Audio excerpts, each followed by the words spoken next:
मुझे वो दिन याद आ रहा है, एक जहाँ मैं रहता हूँ उसके बिल्कुल सामने एक लड़का रहता था और कुछ करता नहीं था वो, और ख्याली पुलाव पकाता रहता था कि मैं ये बड़ा करूँगा, ये बड़ा करूँगा। फिर उसको धीरे धीरे शराब की आदत लग गई और घर वालों से छिप कर शराब पीने लगा। कई बार नशे में घर आया तो घर वालों ने एकदम विरोध किया उसका, पैसे देने उसको बंद कर दिए। फिर उसने कहीं से जुगाड़ करके पैसे लिए और फिर शराब पीकर घर आने लगा। इस दौरान उसने एक बार खुदकुशी की भी कोशिश की, लेकिन वो बच गया, किसी तरह बच गया। इस कहानी का अचानक मेरे दिमाग में इसलिए आई क्योंकि एक जो मामला सामने आया है दिल्ली के लक्ष्मी नगर इलाके का, वो हैरान करने वाला है। एक 25 साल का लड़का अपने परिवार के साथ रहता था।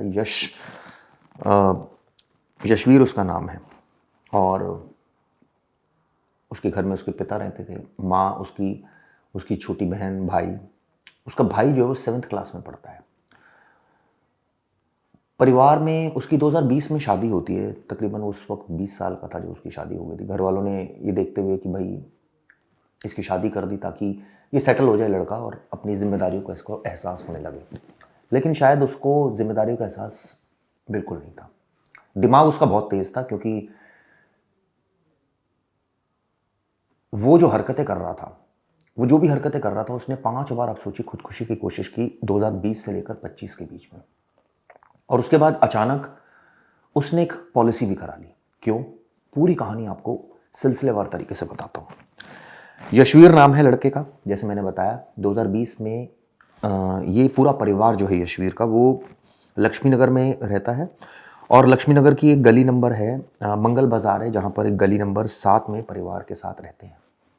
कहते हैं बड़ा पुराना इनका मकान है, वहाँ इसके पिता भी रहते थे। धूमधाम से शादी करी यशवीर की, लड़की घर पर आई। उस समय कहते हैं दहेज भी इनको मिला। सब कुछ ठीक ठाक चल रहा था, लेकिन अचानक उसको ये कहा जाता था कि वो पहले से ही नशे का काफ़ी आदी था। परिवार को बात पता थी और परिवार इसीलिए उसकी शादी कराई ताकि वो जिम्मेदारी का उसको एहसास हो। परिवार को ऐसा लगा शायद जिम्मेदारी का एहसास हो जाएगा उसको, वो ट्रैक पर आ जाएगा। लेकिन रोज़ वो नशा करके आता था।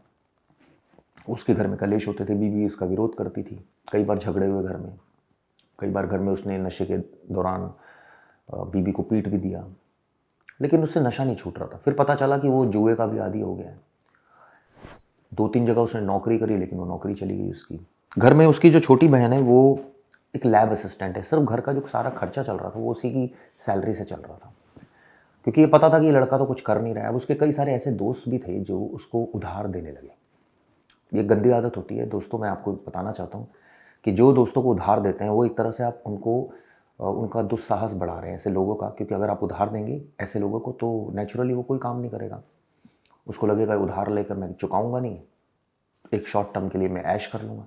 इसने भी यही सोचा, उधार लिया, कई जगह से उधार लिया, जुए में हारता चला गया, आईपीएल में पैसा लगाया, वहाँ हार गया, कुछ जगह जीता भी, कुछ जगह हार गया। लेकिन फाइनली तो कहते हैं ना, जुए का अंत तो सबसे बुरा ही होता है, और उसमें जीतता कोई एक आधी है, बाकी तो सभी हार जाते हैं। ये हारना शुरू हो गया, एक क्रंच आ गया।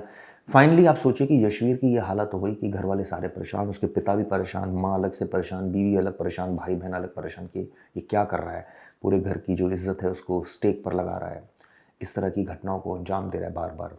नशे में धुत रहता था, जुआ खेल कर आता था, हार जाता था। इसको पैसे देने घर वालों ने, घर से फिर ये पैसे लेने लगा। कुछ टाइम के बाद घर वालों ने पैसे देने भी बंद कर दिए। आप सोचिए, एक बार नहीं, 2 बार नहीं, 2020 में इसकी शादी होती है और 2025 तक, यानी 5 सालों तक, 20 साल से लेकर 25 साल तक इसने 5 बार खुदकुशी की कोशिश की। घर वाले डर गए एकदम इससे कि करना क्या चाहता है।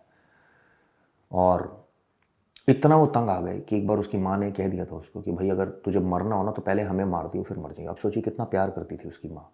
उसकी माँ देख नहीं सकती थी कि वो उसकी मरे हुए उस हालत में उसको देख नहीं सकती थी, क्योंकि वो 3 से 5 बार उसने इस तरह की सिचुएशन क्रिएट करी कि खुदकुशी की कोशिश की। फिर उसी की आड़ में उसने कई बार पैसे भी लिए कि अब नहीं तो मैं खुदकुशी कर लूँगा। अब सोचिए, धमकाता था वो, डराता था। घर वाले डर गए, चलता रहा सब कुछ। एक वक्त ऐसा आया कि उसने, उसके दिमाग में, कहते हैं ना जो साइको माइंडसेट होता है, कई बार उसके दिमाग में कुछ ऐसी चीज़ें भी आती है जो काफ़ी कारगर होती है। उसने टर्म इंश्योरेंस करा ली, ये सोचते हुए कि चलिए मेरी तो ज़िंदगी का पता नहीं मैं कब मर जाऊँ, तो मैं मरूँगा तो घर वालों को तो कुछ फ़ायदा हो, कम से कम मेरी इतनी बुराइयाँ मेरे अंदर है, बाद में जब मैं मरूँ तो मुझे ये तो कहे कि भाई चलो ठीक है, मरते हुए तो कुछ पैसे देकर गया है हमें।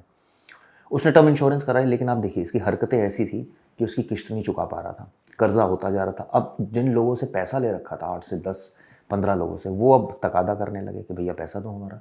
ये प्रेशर में आ गया। घर वालों से इसने बताई सारी कहानी, घर वालों ने कहा हमसे पूछ के पैसा लिया, पैसा हार गए, घर वालों को अलग टेंशन। इतने परेशान हुए इसके घर वाले, आप सोचिए कि यशवीर के जो पिता थे वो घर छोड़कर भाग गए, क्योंकि तकादा उन तक आ रहा था। लोग उनको फ़ोन कर रहे थे कि आपके बेटे ने ये हरकत की है और आपके बेटा जो है वो जुए में पैसा हार गया है, हमसे पैसा उसने उधार लिया था। घरों में खूब कलेश होता था, ये पी नशे में खूब लड़ाई झगड़ा करते थे। घर वाले बेहद परेशान, पिता छोड़कर भाग गए 6 महीने पहले।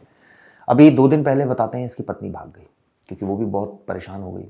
वो भी कुछ कुछ पैसे अपने घर से ला रही थी ताकि सिचुएशन कुछ कंट्रोल में आए, लेकिन ऐसा कंट्रोल में सिचुएशन आई नहीं। फाइनली उसकी बीवी भी भाग गई। अब उसकी माँ रोने लगी, बहन रोने लगी, भाई रोने लगा। तो उसकी माँ ने रोते हुए उससे एक दिन पहले, यानी रविवार को, जब ये उसने कांड किया सोमवार को, तो रविवार को उसकी माँ ने कहा कि अगर मारना हो तो पहले हमें मार दियो, फिर खुद कुछ करना हो तो करना, क्योंकि हम ऐसे देख नहीं सकते, क्योंकि तूने 5 बार ये अटेम्प्ट किया, हम बहुत उससे आहत हुए। आप सोचिए इस आदमी ने क्या किया। यशवीर ने डिप्रेशन में था, शादी में जैसे मैंने आपको बताया सिचुएशन ये क्रिएट हो गई कि इसने अपने परिवार को पहले धतूरे के बीज खिला दिए लड्डू में, सब बेहोश हो गए, माँ, बहन, भाई। उसके बाद आप सोचिए सबकी गला दबा दिया एक एक करके। 3 घंटे तक कमरे में बैठा रहा, मार दिया इसने, मुंह उधर कर दिया, अपनी माँ का मुंह उधर कर दिया और गला दबा दिया। देख नहीं सकता था माँ को मरते हुए, लेकिन मारना चाहता था। इसके बाद ये बताते हैं कि 1.5 करोड़ की इसने जो टर्म इंश्योरेंस ली थी, अब चूंकि इसने इस घटना को अंजाम दिया, पुलिस ने इसके बाद ये 3 घंटे के बाद थाने पहुंच जाता है और ये कहता है जी मैंने ये सब कुछ कर दिया। ये बताते हैं धार्मिक प्रवृत्ति की थी उसकी माँ। बहन लैब में काम करती थी और उसी से जो पैसा आता था उसी से घर का गुजारा चलता था। लेकिन अब परिवार से कोई कांटेक्ट इसका नहीं, ना पुलिस कोशिश कर रही है करने की। लेकिन आप सोचिए कितनी भयानक ये घटना है, जिसमें एक शख्स ने अपनी 5 बार पहले मरने की कोशिश की, उसके बाद इस तरह से पूरे परिवार को ख़त्म कर दिया। कई ऐसे बच्चे होते हैं जो अपने परिवार का नाम बहुत रोशन करते हैं, लेकिन कई ऐसे बच्चे होते हैं दोस्तों जो किस तरह से, आप सोचिए कितना परेशान किया हुआ यशवीर ने अपने परिवार को। 5 बार जो आदमी खुदकुशी की कोशिश कर रहा है, या तो वो करना ही नहीं चाह रहा होगा, डराता होगा, क्योंकि ये बयान अब पता चला है पड़ोसियों से कि उसने ऐसे घटना को अंजाम दिया। एक बार उसने फांसी लगाने की कोशिश की तो घर वाले पहुंच गए, एक बार उसने कुछ गोलियां खा ली थी तो हॉस्पिटल लेकर गए उसको। यानी ये आदमी मरना ही चाहता था, जो समझ में आया। लेकिन सवाल ये उठता है कि इसने अपने परिवार को क्यों मार दिया। परिवार को क्या इसलिए मार दिया क्योंकि इसकी माँ ने इसको एक आइडिया दिया कि पहले हमें मार दियो, उसके बाद जो करना हो कर लियो।